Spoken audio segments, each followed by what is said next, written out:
Good morning my dear students. आज हम लोग कॉमर्स में एक बहुत इंपॉर्टेंट टॉपिक जो आपका एग्जाम में पूछा जाता है वो आपका क्या mode of entry into international business, यानी कि इंटरनेशनल बिजनेस में हम लोग कैसे उतरेंगे उसका अलग अलग मोड्स है। ठीक है, ये पेपर 2 में काफ़ी इंपॉर्टेंट है, तो चलिए एक एक करके देखते हैं।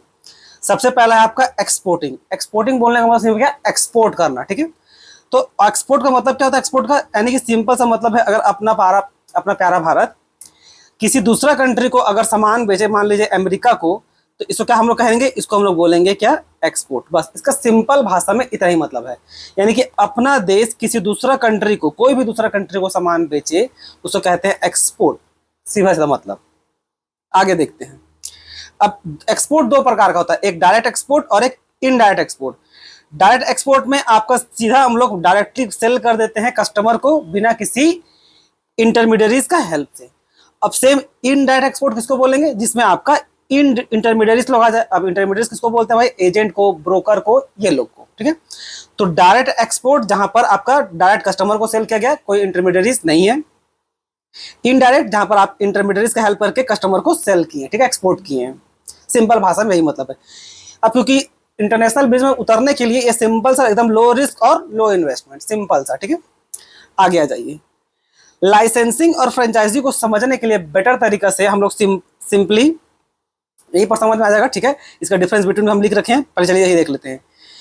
ठीक है, दोनों में हम लोग राइट्स अपना देते हैं। ठीक है, अब अलग अलग राइट्स दोनों में देते हैं, चाहे लाइसेंसिंग हो चाहे फ्रेंचाइजी हो। दोनों में मेन अंतर क्या होता है? देखिए, दोनों में मेन अंतर होता है बच्चों कि लाइसेंस में जो आप ट्रांसफर करते हैं ना, मान लीजिए ये आप हैं, ठीक है, और आप अपना लाइसेंस अगर किसी को देते हैं, अपना पेटेंट या कुछ भी, तो उसको आप अपना लाइसेंस दे दीजिएगा और उसके बाद नहीं सिखाते क्या करना है भाई, ये रहा लाइसेंस, पकड़ो और उसके बाद तुमको जो करना है करो। ठीक है, लेकिन फ्रेंचाइजी में ऐसा नहीं होता है। फ्रेंचाइजी में क्या है कि आप अगर अपना फ्रेंचाइजी किसी को देते हैं, जैसे कि मान लीजिए केएफसी या मैकडोनल्ड किसी को अपना फ्रेंचाइजी देता है, तो केएफसी और मैकडोनल्ड जो है आपका किसी को फ्रेंचाइजी देगा, तो जिसको भी देगा, जिस फूड इंडस्ट्री को भी बांटेगा, जैसे इंडिया में चल रहा है, ठीक है, अलग अलग मैकडोनल्ड है और डोमिनोज है, आपका केएफसी है, तो वहां का जो हेडक्वार्टर होगा ना, केएफसी का, मैकडोनल्ड का हेडक्वार्टर होगा, वो इंडिया का जो ब्रांच होगा उसको समझाएगा कि भाई तुमको ऐसे खाना बनाना है, ऐसे कस्टमर को सर्व करना, हर चीज। ठीक है, तो शॉर्ट में यही अंतर है। ठीक है, तो चलिए डिफरेंस बिटवीन देख लेते हैं। अब मेन डिफरेंस क्या देखिए, इसमें हम लोग intellectual property rights, patent, trademark देते हैं लाइसेंस में। इसमें जनरली हम लोग राइट्स ग्रांट करते हैं, लोगो, ये सब। ठीक है, अब कंट्रोल देखिए। अब ऑब्वियस है, लाइसेंस में आपका जो लाइसेंसर के पास होता है कम कंट्रोल होता है, यानी कि आप अगर किसी को लाइसेंस देते हैं, जैसे कि आपके पास वो लाइसेंस था पेटेंट का, ठीक है, तो आप दीजिएगा जिसको भी, तो आपके पास पावर थोड़ा कम होगा। ठीक है, यहां पर जो देता है फ्रेंचाइजी में, ऑब्वियस उसके पास ज्यादा पावर था, तभी ना मैकडोनल्ड केएफसी पूरा कंट्रोल करता है कि भाई ऐसे करो वैसे करो, इस टाइप से। इंस्ट्रक्ट कौन करेगा? इसमें आप कुछ इंस्ट्रक्ट नहीं करते हैं, आप जो लाइसेंसर इसमें रहिएगा आप इंस्ट्रक्ट नहीं करेंगे, लेकिन अगर आप फ्रेंचाइजर रहिएगा तो ऑब्वियस आप पूरा ट्रेनिंग दीजिएगा, गाइडलाइन, रेगुलर इंस्ट्रक्शन सब दीजिएगा। ठीक, फ्रीडम टू यूज जिसको भी आप दिए हैं, तो ऑब्वियस है जिसके पास भाई वो लाइसेंस रहता है उसके पास ज्यादा फ्रीडम होता है इस्तेमाल करने के लिए। मतलब ये अगर आप हैं, आप इस पर्सन को दिए लाइसेंस, ऑब्वियस इसके पास ज्यादा फ्रीडम होगा। फ्रेंचाइजी में फ्रीडम थोड़ा कम रहता है। ठीक, तो सिंपल भाषा में बस यही था और कुछ नहीं। कॉन्ट्रैक्ट मैन्युफैक्चरिंग किसको बोलते हैं? जब फॉरेन फर्म मैन्युफैक्चर करता है गुड्स अंडर कॉन्ट्रैक्ट में, एकदम सिंपल सा है। जैसे company control branding not production. जैसे कि आईफोन कहाँ बनता है? आईफोन मेनली कंपनी कहाँ का है? आपका यूएसए का। लेकिन आईफोन बनता कहाँ है? आईफोन बनता है आपका चाइना में और अपना प्यारा भारत में, यानी कि इंडिया में। ठीक है, तो यूएसए क्या की, चाइना और यूएसए को कॉन्ट्रैक्ट दे दी कि भाई आईफोन बनाओ, तो बस सिंपल इसका यही मतलब है और कुछ नहीं। ठीक, ज्वाइंट वेंचर और स्ट्रेटेजिक अलायंस दोनों सिमिलर टाइप का लगेगा, इसलिए डिफरेंस बिटवीन सीधा देखते हैं ताकि आपको क्लैरिटी समझ में थोड़ा और आए। ज्वाइंट वेंचर में दो या अधिक कंपनी मिल करके एक कंपनी बनाती तो है, यानी कि एक कंपनी और बी कंपनी आपस में मिली और एक नया कंपनी बना दी जिसका नाम क्या था? A B limited. समझ में आया? तो उसमें लिखा हुआ है टू और more company come together to form new company. ये आपका हो गया ज्वाइंट वेंचर, ये वाला हो गया आपका ज्वाइंट वेंचर। स्ट्रेटेजिक अलायंस में भी आपका दो से अधिक कंपनी आपस में मिलती तो है कॉपरेट करने के लिए, लेकिन एक नया कंपनी, न्यू कंपनी फॉर्म नहीं करती। Do not create new company, देखिए साफ साफ लिखा हुआ है। क्लियर? तो बस इतना ही मतलब है। अब इसी के आधार पे आपका और भी कुछ डिफरेंस बिटवीन बन के आएगा, जैसे ओनरशिप। अब ज्वाइंट वेंचर में ओनरशिप, रिस्क और प्रॉफिट हम लोग क्या करते हैं, शेयर करते हैं।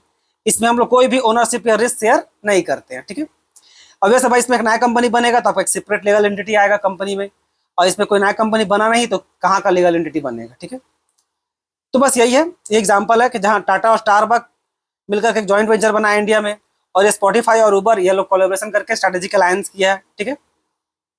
ये आपका बहुत इंपॉर्टेंट है, turnkey project examination purpose के लिए आपका बहुत इंपॉर्टेंट है। ये होता क्या है, टर्न की प्रोजेक्ट क्या बोलते हैं, एक company set fully functional facility plant in foreign country and it over the hand over the client after completion. आसान भाषा में मान लीजिए आप इंडिया के एक बहुत बड़े बिजनेसमैन हैं, आप यूएसए में अपना बिजनेस स्टार्ट करना चाहते हैं, एक बड़ा बिजनेस, ठीक है, छोटा मोटा नहीं, बड़ा बिजनेस, एक पूरा प्लांट खोलना चाहते हैं, एक पूरा प्लांट। तो पूरा प्लांट बनाने का जिम्मेदारी आप यूएसए में किसी को दे दिए या किसी और थर्ड पार्टी को दिए, दूसरा कंट्री का, जो यूएसए में जाके बना देगा, और पूरा बनाने के बाद जब पूरा आपको प्रॉपर सब कुछ रेडी करके देगा, आपको बस जाना है, आपको सिर्फ चाबी लेना है, केवल आप चाबी लिए उसके बाद सीधा अपना बिजनेस स्टार्ट कर सकते हैं, ठीक है। किसी को बोलते हैं क्या, टर्न की प्रोजेक्ट, ठीक। अब इसमें कुछ कुछ खास फीचर जो वही एक कंप्लीट सेटअप डिलीवरी, यानी पूरा बनाने के बाद डिलीवरी कर देते हैं। रेडी टू ऑपरेशन मतलब वही ऑपरेशन लायक तक पूरा उसको रेडी कर देते हैं, ठीक है। लार्ज स्केल प्रोजेक्ट के लिए इस्तेमाल किया जाता है turnkey project. No long term involvement मतलब जैसे देखिए, आप जब इसको प्रोजेक्ट बनाने काम दिए यूएसए में, वो अपना काम करेगा, खत्म हो जाएगा, उसके बाद आप अपने रास्ते, वो अपने रास्ते। तो ये पॉइंट बस यही बोल रहा है और कुछ नहीं, ठीक है। टेक्निकल एक्सपर्ट, ऑब्वियस है इसमें भाई उतना बड़ा प्लांट खोलने के लिए आपको ऑब्वियस है अलग अलग इंजीनियर, डिजाइन, प्रोजेक्ट, इन सब का जरूरत पड़ेगा टेक्निकल एक्सपर्ट का। तो याद रखिएगा टर्न की प्रोजेक्ट ये कीवर्ड्स है जहां पर लिखा जाता है क्या, कॉम्प्लेक्सिटी एंड टेक्निकल एक्सपर्ट। इस काम के लिए आपका कॉम्प्लेक्सिटी और टेक्निकल एक्सपर्ट का जरूरत पड़ता है, ठीक है। ओनरशिप ट्रांसफर नहीं होता, जैसे बताएं, काम खत्म खेल खत्म। अब इसमें अलग अलग टाइप का डिलीवरी भी होता है, ये सिमिलर होता है आपका टर्न की प्रोजेक्ट से, पर एग्जैक्ट सेम नहीं होता। अब इसमें क्या देखिए, बीओडी बोलने का मतलब है बिल्ड, ऑपरेट और डिलीवरी। ये उतना इंपॉर्टेंट नहीं है पर फिर भी थोड़ा मोड़ा था इसलिए हम लिख दिए, इसको सिर्फ फुल फॉर्म देखेंगे और कुछ नहीं। इसमें बिल्ड, ऑपरेट और डिलीवरी। अब देखिए एक पढ़ लीजिए, private company builds project, operate and short period of time and then deliver to the government. यानी प्राइवेट कंपनी बनाएगी, उसको कुछ ऑपरेट करेगी, उसके बाद गवर्नमेंट को या थर्ड पार्टी जो भी उसको काम दिया होगा उसको हैंड ओवर कर देगी, ठीक है। BOLT यानी कि बी से बिल्ड, ऑपरेट, लीज और ट्रांसफर, यानी कि प्राइवेट कंपनी बिल्ड करेगी, फिर उसको ऑपरेशन में लाएगी, फिर लीज करेगी और फिर गवर्नमेंट को लास्ट में हैंडओवर कर देगी। बनाएगी, ऑपरेट करेगी, लीज में लेगी, फिर लास्ट में गवर्नमेंट को हैंडओवर ट्रांसफर कर देगी। इसका बस इतना ही मतलब है। बूट में प्राइवेट कंपनी बिल्ड करेगी, फिर उसका ownership, private company build the projects own operation for longer period of time, यानी कि लंबा समय तक खुद ही उसकी मालिक रहती है, फिर उसको ऑपरेट करते रहती है, लास्ट में जब वो कॉन्ट्रैक्ट खत्म होता है ओनरशिप का, तो फिर जाकर के गवर्नमेंट को वापस ट्रांसफर कर दिया जाता है। जनरली इसका बेस्ट एग्जांपल पता है क्या होगा, जो रोड बनती है, सो जब रोड बनता है पहले का समय में, अब थोड़ा गवर्नमेंट नियम चेंज कर दिया। पहले क्या होता था, प्राइवेट कंपनी रोड बनाती थी, टोल टैक्स कलेक्ट करती थी 4 साल 5 साल तक, उसके बाद रोड गवर्नमेंट को वापस हैंडओवर कर देती थी, ठीक है। तो सिंपल यही था और ज्यादा डिटेल में देखने की जरूरत है नहीं। अब देखिए शॉर्ट में देखिए अंतर क्या है। टर्न की प्रोजेक्ट में हम लोग बिल्ड करते हैं और सीधा हैंड ओवर कर देते हैं चाबी को, कि भाई ये रहा आपका बिल्डिंग या जो भी आप बनाने दिए थे सो, और खेल खत्म। ये इस तरह का चीज में क्या होता है, पहले बिल्ड भी कर सकते हैं, बिल्ड करने के बाद उसको ऑपरेट करेंगे या उसको अपने पास रख भी सकते हैं, कुछ समय के लीज भी कर सकते हैं, और लास्ट में उसको ट्रांसफर करते हैं जो भी दिया रहा है। जनरली गवर्नमेंट रहती है, इसलिए बार बार गवर्नमेंट लिखा होगा, ठीक है। आगे आ जाइए, subsidiary company, Holi own subsidiary, इसका क्या मतलब होता है। देखिए सब्सिडरी मतलब एक होता है जो पेरेंट कंपनी जिसके पास 100% शेयर हो। क्या इसका मतलब हुआ, टाटा ग्रुप का नाम सुने होंगे, टाटा ग्रुप आपका मेन पेरेंट कंपनी है, और इसका मान के चलिए आपका क्या क्या है, और आपका टाटा मोटर्स है, आपका टाटा स्टील है, और भी बहुत कुछ है, पर इतना ही लेके चलिए। तो ये हो गया आपका पेरेंट कंपनी, ये लोग हो गया आपका सब्सिडरी कंपनी, ठीक है। तो होली ओन सब्सिडरी बोलने का मतलब क्या हो गया कि टाटा ग्रुप के पास इन दोनों का 100% शेयर होना चाहिए, ठीक है, तब कहलाएगा वो क्या, होली ओन सब्सिडरी। अब इसमें दो तरह का है, एक ग्रीन फील्ड है और एक एक्विजिशन है। ठीक, ग्रीन फील्ड इन्वेस्टमेंट बोलने का मतलब है कि आप एकदम जीरो से बनाए हैं, स्क्रैच से बनाए हैं, आगे यहां से बनाना स्टार्ट किए। ठीक है,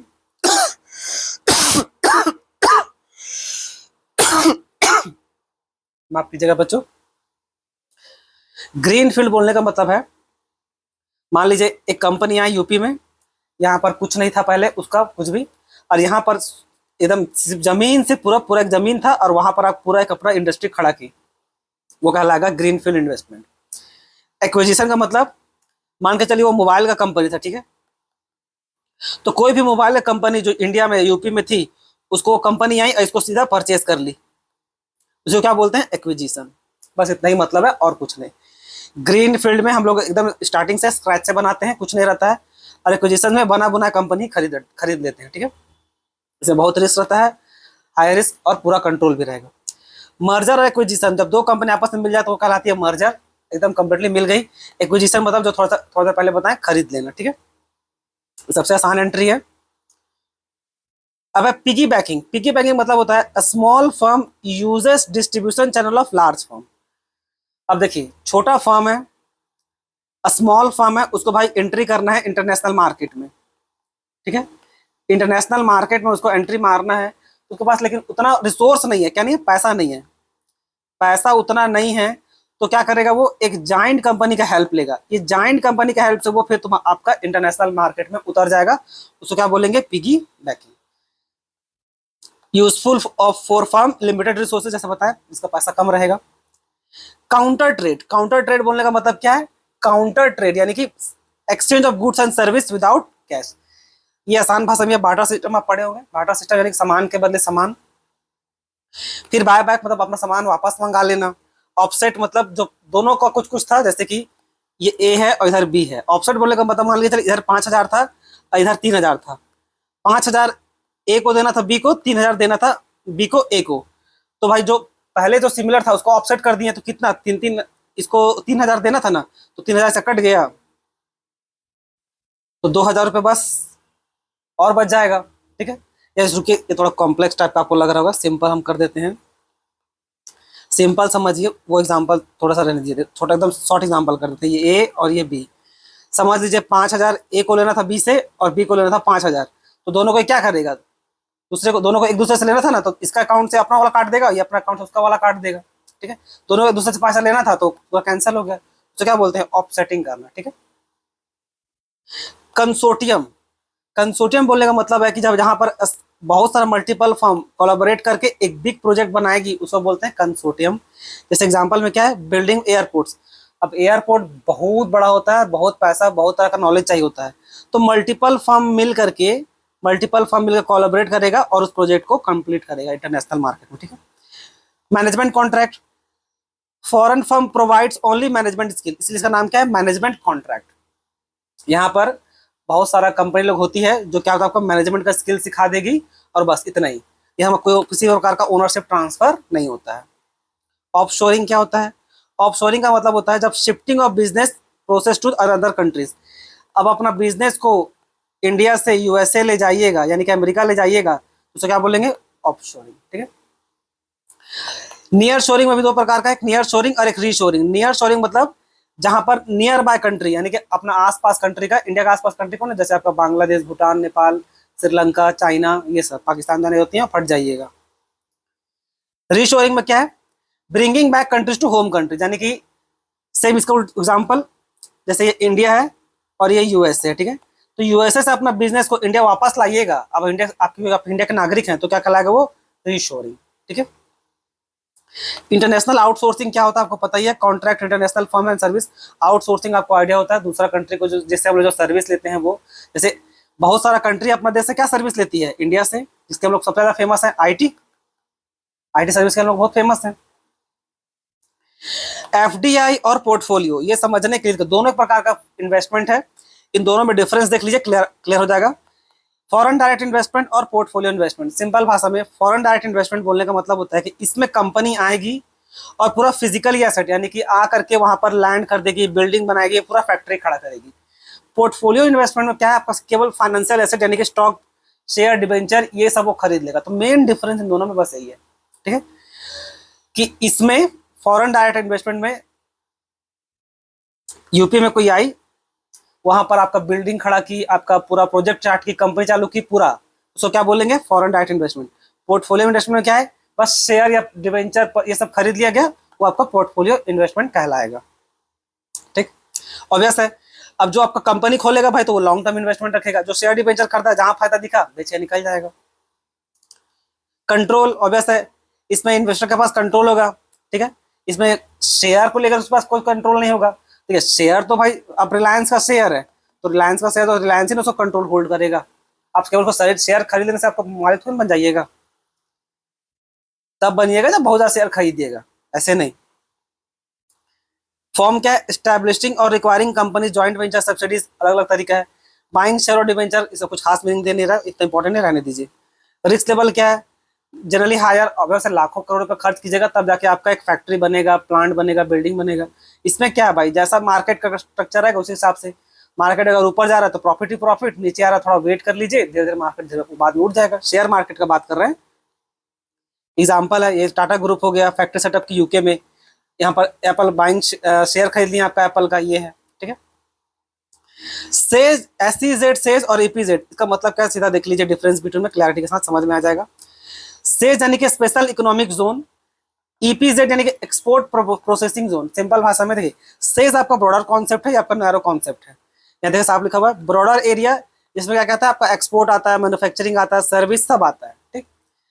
और इसमें क्या आएगा, इसमें केवल फोकस करते हैं industrial area, focus only on export oriented, बस ये केवल फोकस करता है एक्सपोर्ट में, ये सब कुछ में, एक्सपोर्ट इंपोर्ट सर्विस मैन्युफैक्चरिंग सब में। स्कोप ऑब्वियस ऑर्डर, ये लिमिटेड। मॉडर्न कॉन्सेप्ट के हिसाब से ये थोड़ा सा आपका पुराना कॉन्सेप्ट है, सॉरी मतलब नया कॉन्सेप्ट है। SEZ broader concept and replace EPZ, यानी कि जब सेज आया तो ऑब्वियस है आपका ईपीजेड का रिक्वायरमेंट खत्म हो गया, ये पुराना था। तो आई होप बच्चों आपको इंटरनेशनल मोड का काफ़ी पसंद आया वीडियो जो था, ये मोड ऑफ इंटरनेशनल बिजनेस आपको पसंद आया होगा। चैनल को लाइक कीजिए, सब्सक्राइब कीजिए, थैंक यू।